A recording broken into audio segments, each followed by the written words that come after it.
Ici Christophe Colomb, explorateur des temps modernes. Aujourd'hui, je vous emmène là où peu de pas ont foulé. Un sentier oublié, perdu entre ciel et roche.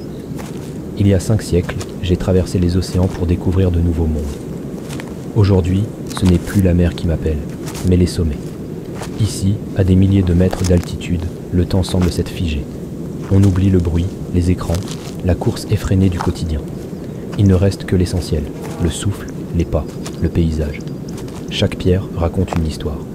Qui est passé par ici avant moi? Des bergers, des nomades, des voyageurs comme moi cherchant quelque chose sans toujours savoir quoi? L'exploration, ce n'est pas seulement une question de lieu, c'est une question de regard. Quand on s'arrête pour observer, on découvre des choses invisibles aux yeux pressés. Un sentier effacé par le temps, une inscription gravée sur la roche, le murmure du vent qui semble chuchoter un secret oublié. Les explorateurs d'hier avaient été peur du vide. Ils pensaient que l'horizon cachait des monstres. Mais l'inconnu n'est pas une menace, c'est une promesse. Derrière chaque crête, une nouvelle découverte. Derrière chaque ombre, une histoire qu'on a racontée. Le monde moderne a ses cartes, ses satellites, ses routes comme ses routes tracées. Mais l'aventure ne disparaît jamais.